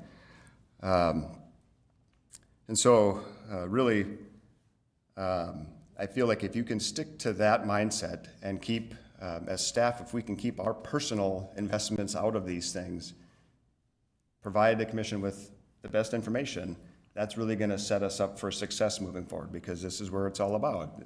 42,000 residents have elected you. Our job is to guide through a process, provide information, and let you make the most informed decisions that you can. Share a specific instance where you introduced an innovative solution to address a city operation challenge. How did your approach impact the efficiency or effectiveness of the process? Well, the first thing that comes to my mind, roughly 6 months ago, we started making some changes, and through those changes came also some opportunities. And shortly after some of these changes occurred, I started working with commissioners on a potential reorganization of departments to help not only with efficiencies, but to also bring some of our spending down. And I believe working through that with commissioners, albeit it's a temporary reorganization, I believe we've put forth an organization that is more efficient and is more cost-effective, but yet continuing to provide the same level of service that our residents and businesses have come to expect. So, yeah, leave it there. Share an instance where your communication skills played a crucial role in managing expectations and resolving potential conflicts. That's a great one. I love this one. Well, you know, the ending of that question, the potential conflicts, you know, we deal with this all the time with local government. You as elected officials are constantly in a battle with managing the expectations of 42,000 residents, and we are the link between, and then when I say we, administration is the link between you as commissioners, staff, and then of course the public. And so, you know, thinking of an example, I'd say working through just the very nature of having commissioners in disagreement, and whether it be, take any project, but in multiple occasions, there are times where we don't have a 5-0 vote on something. And so when we have commissioners that are in disagreement, I believe the administration has to have very high-level communicating skills to navigate those, actively listen to all sides of the discussion, and again, really stick to the process and navigating everybody forward through the outcome that ultimately the city commission decides to make. And so, again, I guess I pride myself on being a good communicator, but also building effective relationships, not only with staff, but with commissioners and the public, so that though we might experience times of conflict, we can all work together to work through those and ultimately come to the final decision that the commission makes. Describe a financial analysis you've conducted to identify potential realignments for improved sustainability and alignment with a long-term financial plan. What were the outcomes of your recommendations?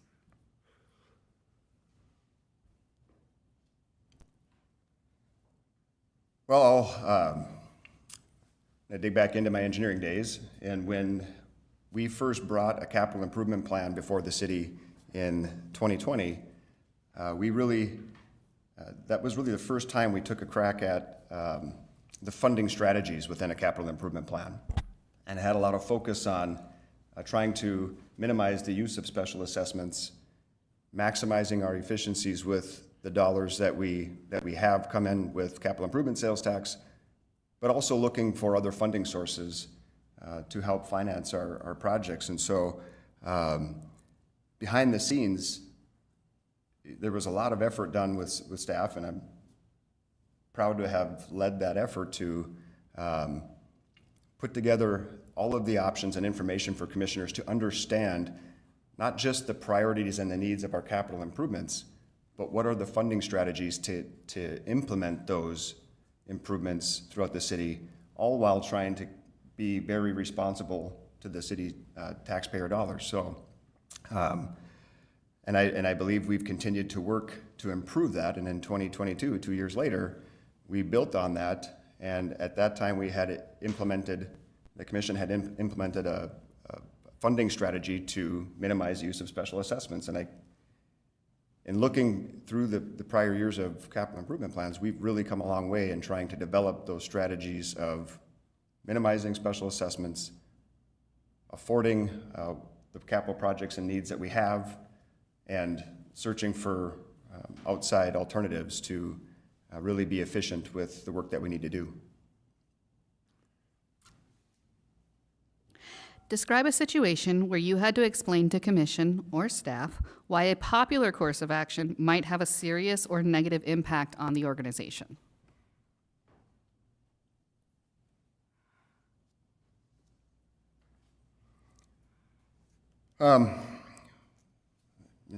There's a lot of these good situations. Let me take a second here to think of a good example. I'm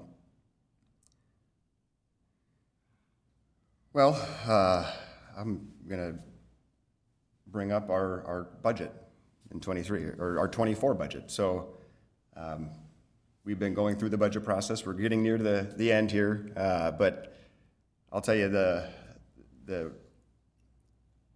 discussions relating to COLA and staffing has been very, let's just say it's been at the forefront of our budgeting process. And though sometimes it might be popular to raise COLA, understanding that there's an impact there. It might be popular to decrease COLA, and again, there's an impact there. And so I feel that I've done a great job in keeping the open lines of communication with each and every commissioner to understand the full impacts to making certain changes within the budget. And it's not just COLA that gets to be certainly a hot topic and a very important one for all of our staff. But any of the potential changes we make to a budget, it affects the public, it affects our operations, it affects our staff, it affects the desire to work with the city of West Fargo. So I think I've done a great job in trying to navigate that through this budget cycle, and I look forward to tackling many similar challenges in the future. Describe your experience in assessing the structure of an organization and recommending changes to the organizational structure that promote efficiency and a philosophy of continuous improvement. Well, I kind of touched on this in a prior question here, but shortly after we had some turnover within the city of West Fargo earlier this year, began again meeting with commissioners to understand what other organizational structures could we consider. In all fairness to the future leadership position, we decided to go with a temporary change, but I felt that was very important work to actively work together towards improving some of our economies of scale and how we operate, and again, looking to address budget concerns as well as efficiencies of departments and how they're managed and led. So I feel that was a great start. There is certainly a lot of work to do in the future. We are a growing organization. We continue to learn and improve into the future, and I'm excited to work with some of our newer staff now. We've got new leadership on board, and I'm excited to work with them as well as the commission in developing a organizational structure that will work well into the future. What steps have you taken to effectively motivate, develop, and improve the performance of employees you supervise? Also comment on your experience in growing and preparing employees to take on greater responsibilities. Leading by example is a big one here. It's absolutely critical to come to work with a positive attitude every day. This is sometimes a thankless job. Public service certainly has its challenges, but we're not doing it for the fame and glory. We're doing it because we're passionate about the community that we serve. And I believe that in leadership roles, you have to come to work and lead by example, and hopefully that will resonate through staff and motivate them to come to work in that same mentality. As far as improving the performance of employees, man, there's just such great knowledge out there, and you just have to open up and listen. You have to engage and invite everyone's participation. You never know who's going to come up with the next great idea, and it's across the board, all staff, not just managers and supervisors and department heads and administration. It's all staff. And so I think you really got to cultivate the environment to invite everyone's participation. And at that time, you also have to very actively engage and listen and understand what everybody's thoughts are. And so I feel that we've been doing a great job in West Fargo here to empower staff to take on new initiatives. I can think of Public Works this year has been doing a fantastic job of taking things to the next level and being absolutely responsible with the taxpayer dollars, minimizing costs and providing great services to the public, whether it be the streets that they've paved, decommissioning our lagoons. These are some great things that their staff has been able to come up with, and I just love being a part of the team to help guide and lead and again empower them to continue to strive for more success and achievements. As the city administrator, part of your responsibilities would include taking the policies and direction of the commission and translating them into operational action on the part of staff. What techniques have you found to be most successful in executing that role and overcoming any staff resistance? Well, I think the most successful technique, again, is just, it's very open communication, active participation, genuinely participating and involving everyone. Local government is, again, certainly a unique challenge in that you have elected officials that are the voice of the residents, the businesses. Their ideas, their directives are our responsibility to help shape and guide and navigate towards completing those things successfully. So, but again, it all boils back down to communication and empowering everyone to participate and strive for those challenges and overcoming any obstacles. But again, the commissioners are here to give us the directive of what is the priority, what are our strategic plans, and what are the directives. And so being a link between that and our staff and executing those things is very critical. And I think it, again, is just, it's about great communication and developing trust in not only administration to carry out those directives, but to have trust with staff that we are moving in the same line and working towards that common goal. What factors will most influence your decision to accept this position if it is offered to you? For me, it's the wonderful people I work with. I love coming to work every day. Again, there's a lot of I use this word a lot, but challenges out there. But I love to come and face these challenges head on with our staff. This is my second family here. Should I be offered the position, I'm doing it not only to continue my passion with the community in which I'm born and raised and have served for several years, but I'm doing it to continue to work with my family here and continue to grow with them, improve the city with them. So for me, the number one point here for me is staff. Do you have any questions for us, and/or would you like to make any closing remarks? Well, I do have some questions, yes. I do, and I do have a closing remark. If I may, I'll ask a couple questions. Number one, earlier this year, commissioners had pointed out that they wanted to go in a new direction for the city administrator position. What are some of the key changes that you would like to see?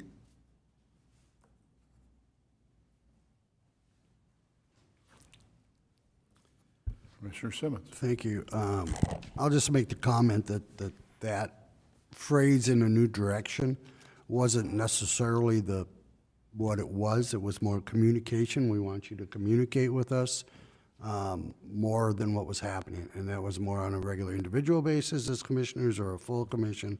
But some of us just felt that the communication wasn't there. So as far as the direction goes, I don't have any issues with that right now. I mean, Commissioner George. I'll piggyback on what Commissioner Simmons said. It was, the communication piece was missing, and that was a problem. And, you know, because the city administrator and the commission have to be excellent communicators between each other, because that's how the city runs, that's how it operates, how it's supposed to be. And it just, if there is a new direction, that is the new direction, is to have excellent communication with our city administrator. And, you know, there are times where you won't agree with what we vote on, and then having to work with us and communicate whether you agree with that decision or not. And so I guess that would be another way you could say a new direction. So. Absolutely. I appreciate that. I And think sometimes there's a misinterpretation or understanding when one of us, a commissioner, brings something forward to the administrator or to the staff, that it's very narrowly focused. And I think that as all of us being responsible to the taxpayers, that if there's a concern out there of an individual, we're not looking necessarily for a resolution to that one issue, but sometimes it's our means of communicating that there's public concerns out there. And I think that, you know, as we've witnessed in the last 6 months, those concerns are real. And they're becoming more focused and more organized because they felt that there was a lack of transparency. But to the credit of working with you, Dustin, and this commission, we now have a public comment portion of that. That's a negligible resolve to some of the concerns that they have, but it's a step in the right direction, that they have to have some type of voice. And I think that that's true, that whether it's the staff or it's with us as commissioners, that's important. That even if it is a one call coming in about a new roundabout or whatever the case might be, which we've had lots of communication about that this week, it's important that the staff understand that if it's a taxpayer concern, it's a commission concern, and it should be an administrative concern. Because public, they're paying the bills. absolutely, couldn't agree more. And Commissioner George, just to follow up on one of your comments, you know, as far as myself and or staff disagreeing with commissioners, I said it earlier, you know, I really believe we have to be as staff very neutral on any of projects that move forward or directives that commission give. Again, our responsibility is to provide you and the public with information, help navigate through processes. And so I appreciate you bringing that up, and that I feel very passionate that this should never be a Dustin wants this project or Dustin's bringing that project forward. Staff, we are tasked with bringing things forward, yes, but it's our job to give you the information and the best information so that you guys can make decisions. And I you know, again, the nature of the question was maybe a little, just to say it another way, moving forward, what are the key areas that you'd like to see in this position would be another way of phrasing it. So one of the most important things that we can do is to continue to update and be focused on our CIP and be realistic about what we can do in a given calendar year with the sales tax dollars we collect. Because all too often, when those new projects are brought forth to the commission, there's and this isn't a bad thing, but we have some split decisions that whether or not has staff adequately educated us, as well as you listening to the input that we're getting from the public? Let's be honest, special assessments is the elephant in the room. And so I think what we have to do is reevaluate our CIP as what is practical that we as a city this size, with the revenues that we have, and maybe we can't be as aggressive as we have been. Because at the present time, we're looking at, the city investing tax dollars at a 20% or 25% ratio, and then we special assess the rest of it. The most effective thing that a city administrator could have is guide us through that, so we can get to a place where some other cities are. I don't know, it's gonna take us a while to get to the 50-50 split, I realize that, but that's a focus that I think that staff and administration and commission, we all need to work together on that. And that might be reducing the number of projects in any given year. Absolutely. Absolutely.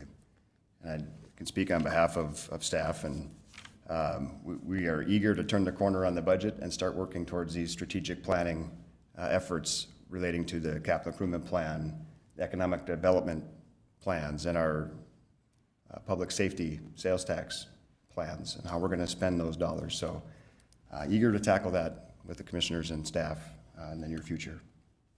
My last question really is, what do you feel will be the most important goals for the city administrator in the next 6 to 12 months, and then even into the next 5 years? Commissioner Simmons. Just because it sticks out. Mr. Scott, the biggest one, in my opinion, is, and of all people, I'm saying, I realize that, but is trust between the commission, the administrator, and all the employees. We have to get that trust back. Unfortunately, I think we've lost some of it. And we need to get that back. We really do. That's the most important thing.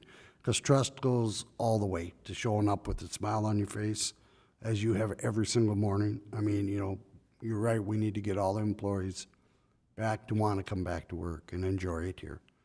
One told me, and they were right, they said, it's not fun anymore. And I get it. I understand what they meant. But it can't always be fun. It's a job. But at the same time, we want to try our best to make it fun. Absolutely. Commissioner George. I think that's an excellent point. I also think the strategic planning going forward is so important. When we talk about, the needs of the city, the infrastructure needs, how to balance, the new infrastructure in the old neighborhoods versus special assessing all of it, coming up with a plan. We're talking about new city hall, new police department, even new library. We've got all of these needs. How do we plan for that and strategize for that, not overtax people? I think that's coming up with a workable plan, and as well as a consensus from the commission, what we're looking for and what our priorities are, and we're, coming up with that plan and that vision, I think. Thank you, Commissioner. Commissioner Anderson. Thank you, thank you. Yeah, I think part of it is kind of piggyback a little bit more on the strategy side of things, but as we work to transition through the different things that we have coming up, like looking at software, additional financial reporting, better financial planning, things like that. I think having getting some sort of base or a baseline built up for that, I think that'd be something that I would want to see, just kind of set a strong foundation for, to help us, help you, help staff with the plan moving forward. Absolutely. Thank you, Commissioner Anderson. Commissioner Olson. Well, I know that having a small-town feel is near and dear to most of us, but as you've pointed out, we're a city of 42,000. We need to shed that a little bit. We have to grow the city to go meet with the demands of the population, but in a fiscally responsible way to do it. But we also need to have a visionary person leading the charge too, we have to provide the city administration the vision, but I feel that it doesn't hurt to hear what the visions are of the people who have the boots on the ground, who's out there that can actually see what's going on in the alleys, in the streets, and in the neighborhoods, because we can't be there all the time. So I would appreciate getting input from the administration and staff as to what they feel is, because we can't think of everything, every idea, so we need to rely on staff too. Back to Commissioner Simmons. Thank you. I just want to go back to the trust issue because I most certainly didn't mean to, but I forgot the just as important as the citizens, you know, that we gain their trust because that's huge. So I just wanted to point that out. Commissioner George, So I have a question for Dustin. please. May I respond to? Yes, go, you do yours. The thing that's most important that I think that you can't argue with any of the points the commissioners have made, the trust, the strategic planning, you know, and moving forward. One of the greatest needs that we have in the city, I believe right now, is with the changeover that we've experienced. We've been blessed with the type of applicants that have come forward and offered their expertise and education and their knowledge to our city. We're blessed with that. We really are. Talented people. But we need to guide them as well. You know, they're new to this.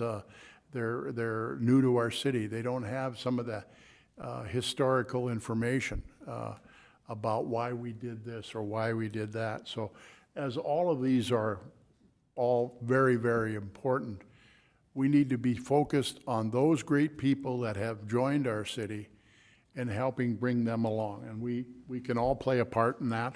Certainly, the new city administrator would have a key role, and the assistant city administrator, and even, you know, the department heads. I mean, there are some people here that have immense talents. They're going to be great at what they do, but they need some time in order to, you know, get their head around what we are dealing with. And so I think that is an equal important. And you know, you look at your day and what percentage of time are you going to apply to strategic planning or building trust within the community and meeting with community leaders or some of those leaders out there that are asking the questions. We can't forget that these great new people that we had join us, they have to be brought along in the process. It's critically important. Absolutely, and I am very fortunate to get to work alongside these awesome individuals. They bring all the expertise. You know, they bring the knowledge, and I can stand here and tell you, I won't always have all the answers, but I very much will engage our staff and pull from their experiences, their expertise, and welcome their help and involvement in moving us forward.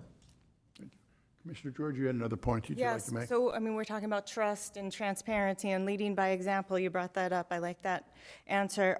So, I mean, as a commissioner, as a city administrator, as an assistant city administrator, we're all very public-facing entities, and things that we do can end up in the media and can end up in the newspaper. And, you know, that's part of being in this situation is that happens. And you know, nobody up here is perfect, I'm certain of that, but there are things that maybe need to be addressed for transparency. So I'm just wondering if there's anything you'd like to share or bring up that you'd like to discuss or talk about. Absolutely. Nope, and you're spot on. We have nothing to hide. I said it today during the public meet and greet too. Our doors are open. We have nothing to hide here. I'll acknowledge there was an article written that came out last night in the Forum. It pointed out that I had a DUI in 1999 and a DUI in 2016, which that DUI in 2016 was transferred out of city or county court and into the other and closed in 17. So though it may appear that I had charges in 17, it really was, as they wrote, 1999 and 2016. Definitely, no one's ever proud of their mistakes, right? But the responsible thing to do is to move forward, learn, grow from your mistakes, and do your damnedest to not let it happen again.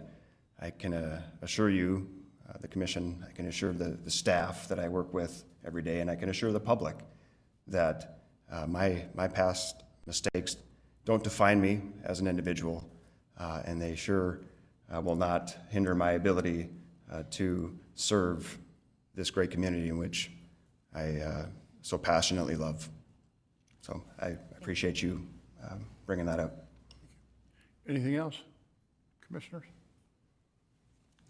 Dustin, on behalf of the City Commission, we're very grateful for your application for this position. We're grateful that you're serving us as our acting city administrator. You've done a commendable job, and we wish you nothing but good luck in the future as we deliberate what our final decision will be. So thank you for your application. Thank you for serving our community.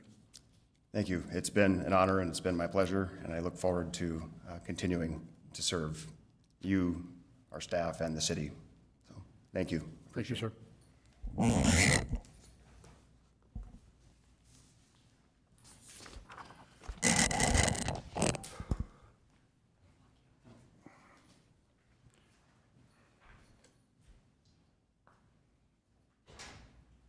Well, Commissioners, it's been a great day. We've had great insight as to these three wonderful candidates that we have.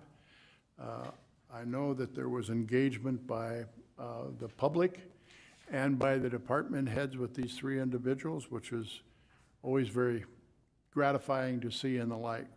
With that, I'm going to turn it back over to HR Director Sarah Gotovic, and she will guide us on the next process and steps we're going to undertake. Thank you, President Dardis. So I have for each of you a small little packet, that's just so that we didn't have to play past the papers. It includes a summary of the department heads meeting. The summary for the department heads, they had two different pieces to it. One was to rate the candidate for each of the questions that they answered for those department heads.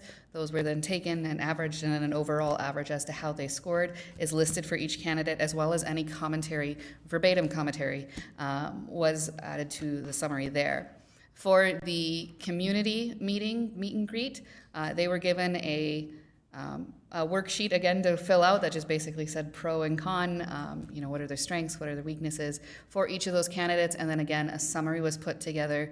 Not a verbatim summary in this case, just an overall summary of if more than one person said that the person was professional, then the word professional was listed on the summary, kind of a deal.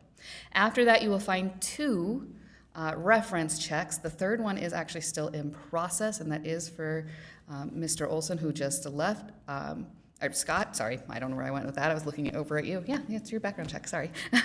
For Mr. Scott, who just left, I'm told that it will be available tomorrow, and that there was just a little snafu there, so we don't actually have that reference check available to us. From here, though, you would get to make your decisions on how you'd like to move forward. So I'll give you guys these. Thank you. With this information that we're going to have here, we're going to take a few minutes to see how digest this information, commissioners. And once we've had an opportunity to read them, then I would suggest that I'll take suggestions on how we proceed going forward. All right?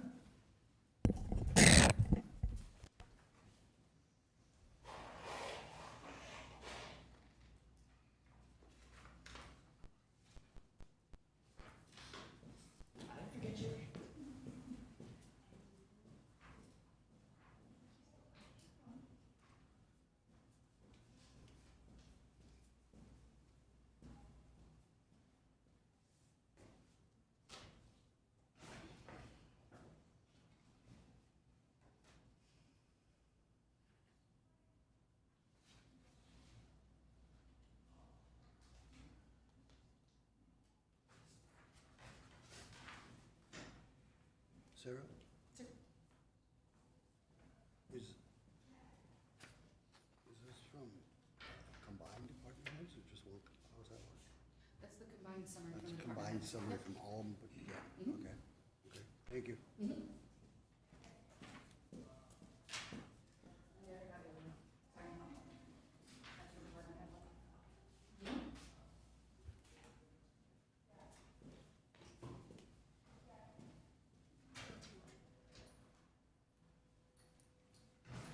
Mind if I Not at all, sir. Absolutely.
So Sarah, there are two Baker Tilly candidate reference reports for Kelsey in my folder. Is that just a faux pas? I did go through, I wondered why I had Okay. two left for documents. Pile of things. No, let me just find. So they two, yeah, so here's yours. Sorry about that. Oh, okay, so I just accidentally gave you two. Okay. Nobody has Dustin. Oh, okay. That's the one we're missing. Okay. You said that won't be here till tomorrow. Yeah, Give or take-ish. yeah. The reason that we did, his references could not be any of you that directly supervise him. So we had to remove that and say that he could not put those in there, any of you as a reference. So he we had to go and choose other people that then we had to release those through the system. So they're working their way through the system as we speak. We hope to have it by tomorrow. It all depends on how fast the references will be contacted and get back to us.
Commissioners, I want to ask you a question. As was just outlined, we only have the candidate reference report from 2 of the candidates.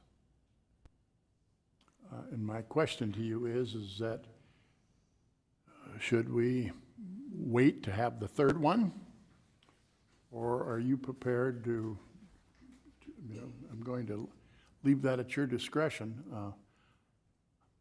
I feel compelled that we need the 3rd report. That's how I feel right now, but I'll certainly take everything that your advice, and obviously we'll make a decision together as to how we want to proceed. Oh, anybody have any comments with regard to that concern? Commissioner Anderson? I would agree with that.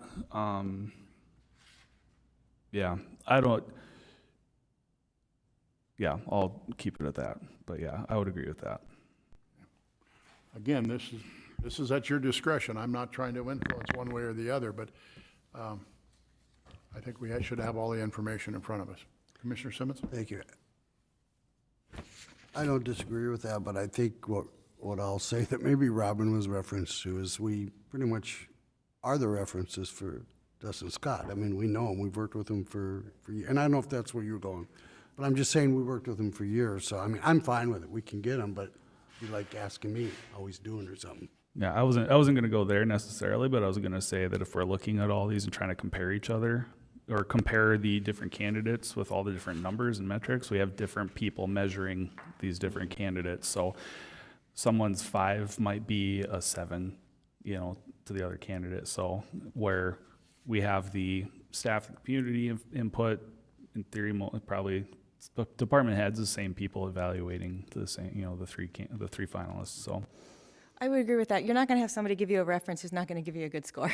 So it's going to be glowing. Whatever it says, it's going to be good because that's what references typically say. So I guess I am more concerned with these 2 pieces of paper, which is staff recommendations, staff thoughts, and public thoughts. Those are the 2 that matter to me. And that's where I'm at, so. Again, Commissioner Simmons. Thank you, Mayor. Sarah, I have a question for you with these comments I wasn't able to go to the meet and greets. How many citizens from the public were there? So my breakdown of the 1.5 that I got to attend, so Patty would probably maybe have some better numbers, but we did have a couple of PD people that were there. I would say 5 or 6 staff, and then probably 5 or 6, maybe 7 citizens. So when these comments are on here, are these citizens' comments or staff or? Those are anybody that turned in the form that they were given. Those are, so it could honestly be any. We did not give them an identifier to know, we didn't ask them to self-identify whether they were a citizen, a staff, or, well, those are the only 2 options. Okay, thank you. But yes, there was a variety. Yeah, I okay. attended them all. And I at least know that the PD folks while I was there didn't turn any in. Those are the only ones I know about. Okay, thank you. So Commissioner George has said that the 2 most important documents are in front of her, as she believes it. Any other input? I would say probably the most important is our notes and our scores, our personal scores, but from the packet that we got, yes, I think. it's Agreed, more- that too. So Agreed. are we in agree that we're going to move forward then this afternoon? I would be comfortable continuing discussion this afternoon. If we can't come to an agreement, we can't come to an agreement and we keep working on it, but maybe we at least start those discussions and see if we can. Okay? So, Is this where we go into exec session or what? no, I don't no. know. I don't know. I'm just. Any decision, any vote Right. regarding your favorite candidate is public. The only thing that we can go into executive session for is, once you've selected a candidate and you want to tell staff that this is the parameters for making an offer to them, these are the benefits that you have arranged to offer. So our discussion is public. So does our agent from Baker Tilly have any suggestions here? Does our HR director have any suggestions here, or does our legal counsel have any suggestions here as to how we might proceed? I have one idea, it's totally up to you as the Please, commission. please share with us, Mr. Shockley.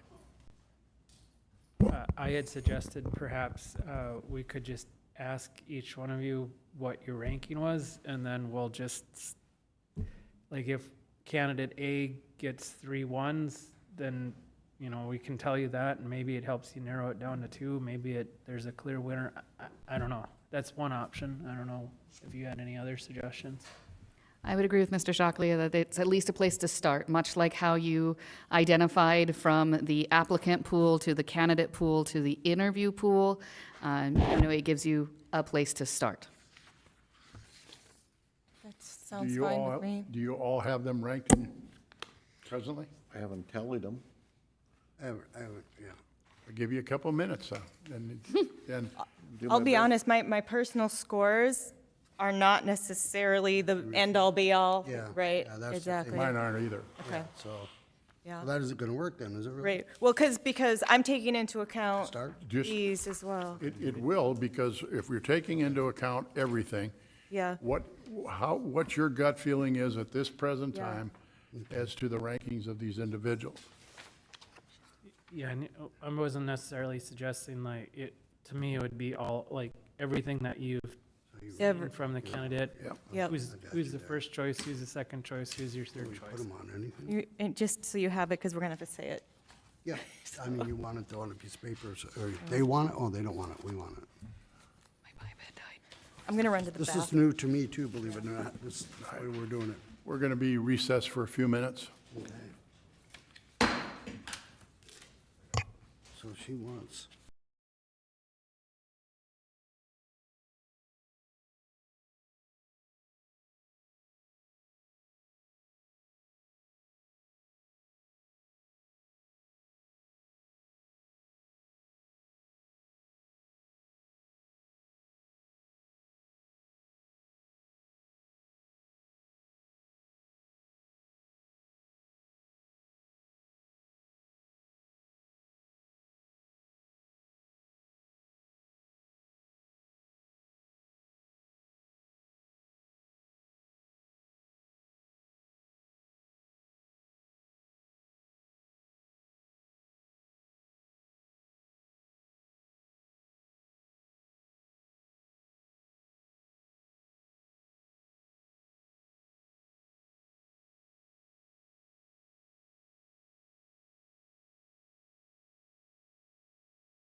So the department heads were given this, it was very similar to what you were given. Okay. And then, so they were, each of these were averaged out as far as the scores for them, and then the overall average. Sure. No? Pretty much the same questions? Pretty much the same line of questions? All of the candidates were asked the same questions. No. What, here Oh, and here and there? there, no. No, Those were okay, two sets of questions. okay. Yeah. So, We couldn't prepare them that way, could we? they're not that nice. See all of them?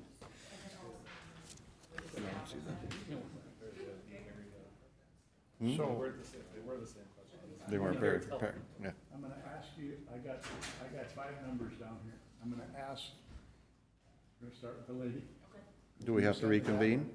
You Well, say a you're number all up here, between you're 1 talking, and so 5. you're live, we had to make you live. Then What? Since you're all up here and you're talking to each other, we had to make it live, so just so you know. Okay, we are, just so you all know, we are live. Very good, Commissioner. Do you want me here for the tally? I'm sorry? Do you want me here for the tally? Certainly. Yeah? Suddenly I want to sit down, thank you. Is everybody ready? What did you say? You had 5 numbers? No, Mark's gonna go first. We'll give up. doesn't I have- got just- senior. I don't care. And Mandy's gonna go second. Sure. I'm gonna let all the commissioners go first. Or I'll go first, it doesn't matter to me. All right, with that, Mr. Simmons. So now, tell me, you just want my preference? I want first, second, third. Okay, first is Dustin Scott, second is Sean Kessel, and third would be Kelsey Baker. Commissioner George. I just want to say real quick, my order has changed multiple times. So all the information together. My number 1 is Dustin Scott, my number 2 is Kelsey Baker, and my number 3 is Sean Kessel. Commissioner Anderson, my apologies. Number 1, Kelsey Baker. Number 2, Dustin Scott. Number 3, Sean Kessel. Commissioner Olson. Number 1, Dustin Scott. Number 2, Kelsey. Number 3, Sean. My first choice is Dustin Scott. My second choice is Sean Kessel. My third choice is Kelsey Baker. We're done. That's it. Is that it? Anybody counting? So, We got it. in looking at your choices, for first choices, Mr. Scott received 4 first choice votes, and Ms. Baker received 1. For second choices, I'm conferring with Patty behind me here, just to make sure that I counted right correctly too. For second choices, Ms. Baker received 1, Mr. Kessel received 3, and Mr. Scott received 1. And then for third choices, Ms. Baker received 2, Mr. Kessel received 3, and Mr. Scott was not anybody's third choice. So, Everybody agree with that Wow. assessment? So then the overall assessment would be that Mr. Scott is ranked as 1 for right now, 2 would be Mr. Kessel, and 3 would be Ms. Baker. Unless you want to count that Ms. Baker actually had a first choice as higher.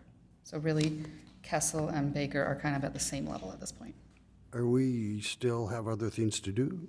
Yes? You have to make a nomination Pardon? or discuss I need it a further. Well, that's what I was gonna say. Are you ready for a motion? Yes. I'll make a motion that we appoint Dustin Scott as our new city. I wouldn't appoint him. What I would say is that he would be your number 1 choice, and then we'd want to go to executive session so you can Okay, give I us a apologize. negotiating range with Okay, I apologize. So I'll make a motion that Dustin Scott is our number 1 choice. Second that. I have a motion and a second that Mr. Dustin Scott is our number 1 choice for the city administrator for the city of West Fargo, and that we will then go into executive session of which we will authorize our legal counsel and our HR department, along with Baker Tilly as our consultant, as to the negotiation of that contract. Okay. Is there any further discussion? Is there any further discussion? I do have just one point of clarification for Mr. Shockley. When we are done with the executive session, we do need to return. Correct. And we'll need the executive session. It's fine the way the motion is now, but we'll still need a separate motion just to go into executive session. Okay? Is there any further discussion?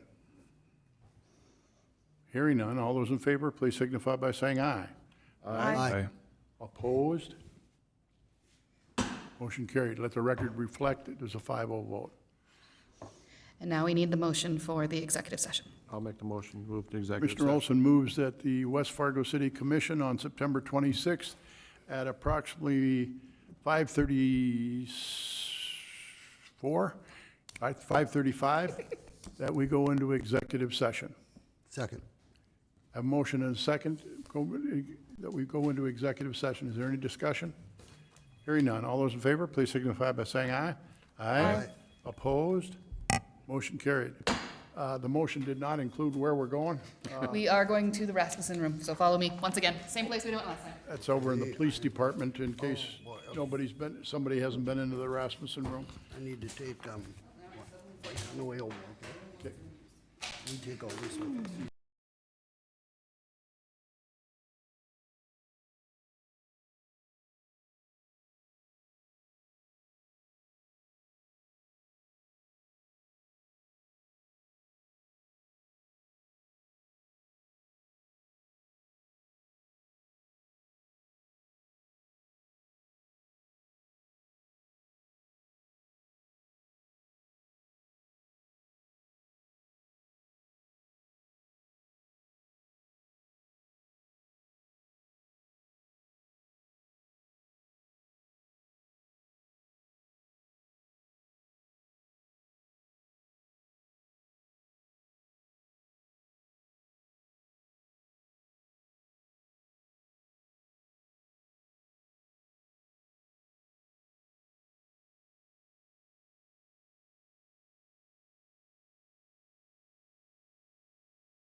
Don't have to worry about it.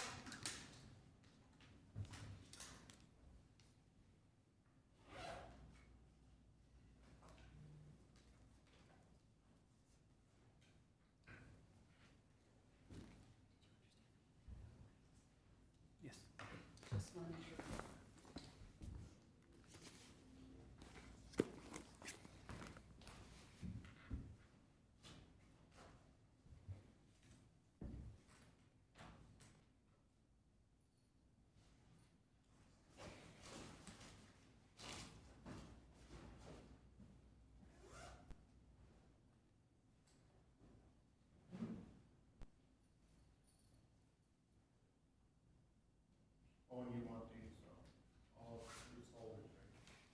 Yeah, we will need those back.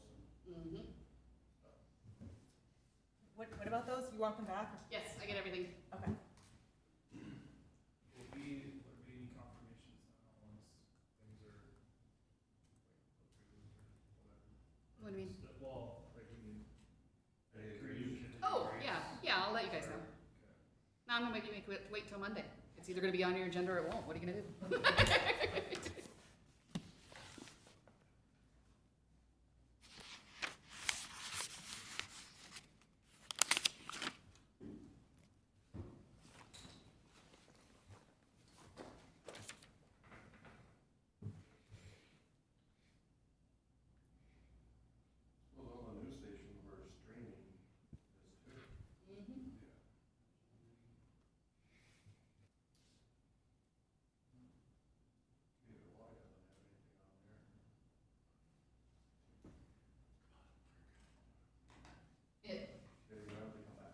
I'll collect your guys' notes if you have them while we're just waiting.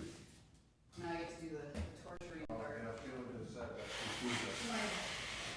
Date tomorrow is packed wall to wall, so Dustin has to wait until I can get a hold of him. He just gets to sit there and wait. There you go. Just do it.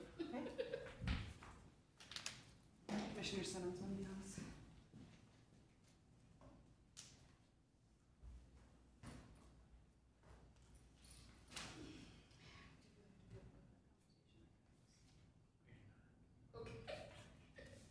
Please let me get done with this. If there was gonna be an agreement, then I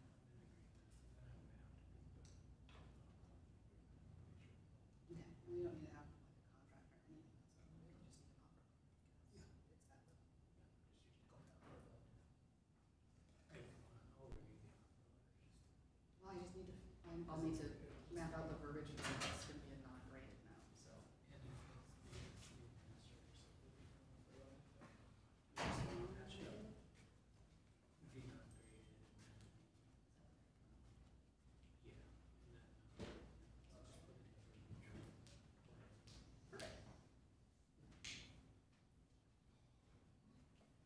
Thanks for waiting. You doing okay?